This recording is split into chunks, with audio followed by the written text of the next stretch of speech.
pleasure now to welcome in BYU basketball assistant coach Cody Fueger, fresh off a dominant win in San Diego. On top of being in San Diego, just the venue alone is amazing, right, with the weather. You win by 20, Cody, so congratulations on that. How you feeling after the weekend? Pretty good, appreciate that. Yeah, the guys really played hard, and transition defense was a lot better on Saturday, and yeah, it was good, other than a Packers loss last night. So let's go there. That was tough. Obviously, the Seahawks benefited from that. But, yeah, emotionally, what was that like? Because it was a crazy day in the NFL. Yeah, so have you guys seen the movie Anger Management? You know, the 76ers fan that's like, you know what, I'm not going to let it bring me down. I'm not going to think about it. I'm not going to get too excited about the Packers at all. Last night I got caught up into it a little bit and kind of had a little anger management issues. Just for a little bit. I'm way better today. I had a roommate at BYU. All my other roommates know, because we still laugh about this, who punched a hole in the wall for a regular season Atlanta Braves game. Wow. So it can get worse. It wasn't even playoffs, no playoff education. Regular season Braves. Doesn't deserve it. But after Thursday, certainly a disappointing loss to LMU, how did you get the guys up for, again, kind of a sneaky San Diego team that, hey, it's been hard to win there for BYU, and you guys win by 20. Like, how'd you get the guys ready for that? Coach Pope he's an unbelievable leader. You know, we talk about after the game, just trying to get the guys out of the locker room. Let's get to the hotel, and we drove down to San Diego right away. And our focus was, all right, during this LMU game, what are some points that we can help us get to San Diego, right? So things that we can still get better at as a team and more focus about us, but also get ready for the San Diego game. So that's kind of what we put all our eggs in, and the guys really, answered the bell. You put San Diego into a really interesting scenario. By interesting, I mean it's their worst nightmare, going 9 minutes without scoring against BYU. What did you do defensively to cause them some problems and put them in such a long scoring drought in that game? Yeah, so our guys had the game plan down, right? Our game plan was switch 1 through 5, so there wasn't a lot of rotations. And just to have them take shots that they don't want to usually take, because they're a really good three-point shooting team. I think they're top 40 in the country shooting the ball from 3. So our goal was just to get them to take three-point shots that weren't usually taking, or pull up mid-range 2s, and luckily they took a lot of those all game long. You guys have done a good job defending that. Pacific came into that game kind of number 1 in the league, limited them, which was great. Spencer Johnson returned to the starting lineup. What went into the decision for now's the time for him to return? There was a couple things. We just wanted to play a little bit better in transition defense to start the game, and then also Noah kind of had a little nagging shoulder kind of deal that he was kind of going through, and just going to want to keep that warm and just put out a different lineup and change things up, and just see what, it's awesome having Spencer in there, Speaking of rotations, Trevin Nell certainly weighing the decision to return or not. At this point in the season, would it still be worth it for Trevin to come back? Because we saw Gavin came back in 1920. It was worth it defensively against Gonzaga. With this group and the guards and the amount of guards and the quality there, I'm wondering if it's just better to save it for 2 years in the Big 12. Certainly, maybe up to him. Yeah, for sure. Like, it's up to Trevin right now. If he wants to be back and ready to go, we will take him open arms. Right? It's up to him. What does he want to be doing in the next year, 2, 3 years? I want to see threes made in Lubbock. In Houston, that's what I want to see. Yeah. That would be nice, because he can shoot that ball really well. So. Cody Fueger with us on BYU Sports Nation, BYU basketball assistant coach, coming off a win at San Diego. You've won 8 of your last 9 as a team. Hey. 3-1 in West Coast Conference play. The metrics, I don't know how much you pay attention to those at this point of the season. They do. Net rankings, do, right? And Ken Palm, and they're better than they have been, so they're in an upward trajectory, and you got Gonzaga coming to town. So how does that affect the dynamic of the Gonzaga game, knowing that you are on the upswing, and this certainly is a statement-type game that you could have? Yeah, I mean, the guys are really excited about it. We already met and watched film this morning. It's Gonzaga coming in here. They've been running the WCC for a long time, and our guys know about them. We talk about them all the time. Defensively, that's something that we've really gotten better over the last 8-9 games that you're talking about. So that's something that we're going to definitely hang our hat on for this game. And offensively, keep making simple plays for each other, trying to protect this ball a little bit better. Just like what every coach deals with, right, is turnovers, and that's something that we talk about every day. And those are kind of the main things that we're talking about. Certainly you'll dig into the Zags today and tomorrow and the next couple days. But what are you seeing from them that's maybe different from the last couple years? Because they've obviously lost 3 games. They're to 3 really good teams. They were down in the last 2 minutes last week with San Francisco and Santa Clara. Granted, those are good quality teams. What are you seeing from the Zags right now? I see them, they don't have that. They haven't had the, NBA, point guard right now, right? They just haven't had that guy that they've had the last 3 years.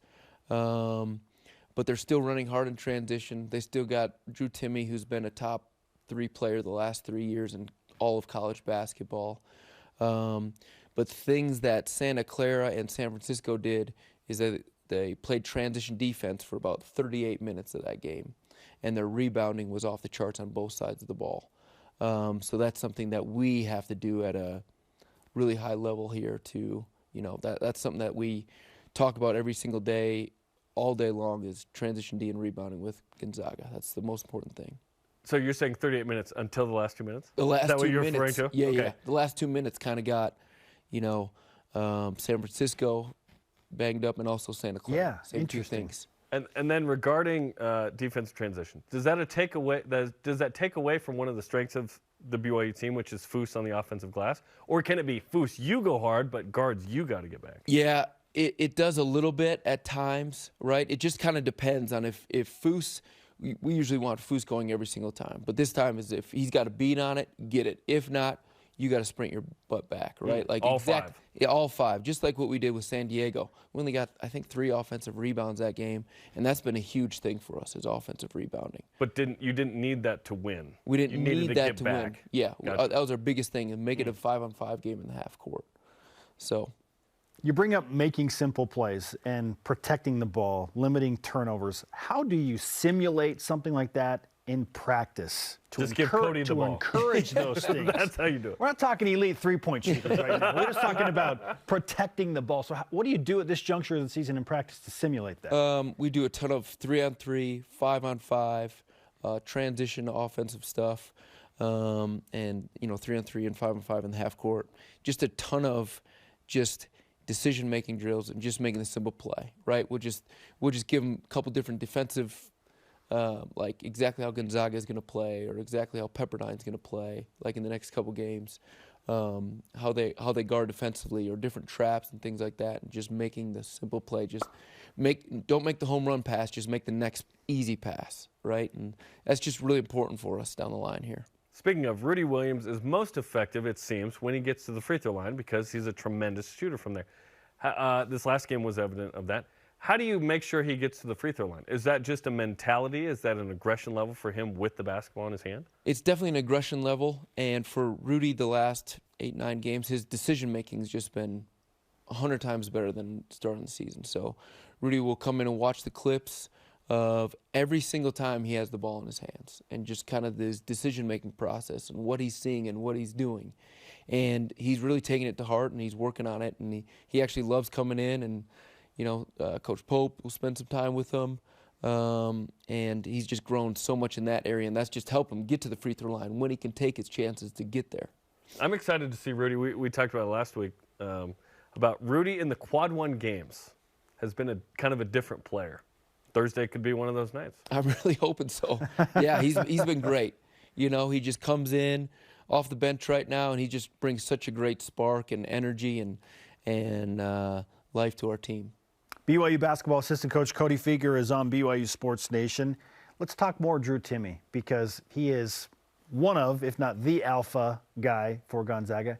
What's the key to defending somebody like that you know well, but still seems to be so effective? Yeah, every single team he plays against, right?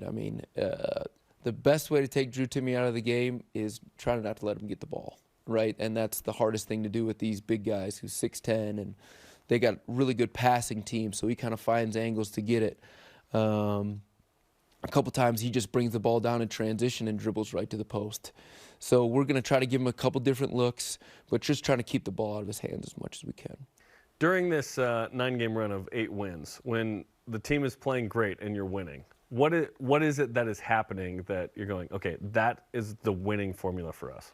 Well, for us, it's been our getting to the offensive glass offensively, right? That's been huge for us. Turnovers have been down, other than a couple of games. We've had a couple of bad turnovers. Isn't it 4-1 with 20+ still or something? Like, it's this weird number that Tyler Haas, I go, no, that's the winning number. That's a credit to you. He goes, BYU it's not finding a way. sustainable. Of course it's not. But there have been some games where you've overcome that. Yeah, for sure. I think it was at Pacific. We had just a couple just wild turnovers, right? But it's been our transition defense. Transition defense. Like in LMU, we were good for most of that game, but they had 13 points in transition in the first half, right? And that was just such a huge key going into that game. So offensive rebounding, transition D, and defensive rebounding. And we've been guarding the three-point line way better too, right? I mean, that's been a huge deal. Yeah.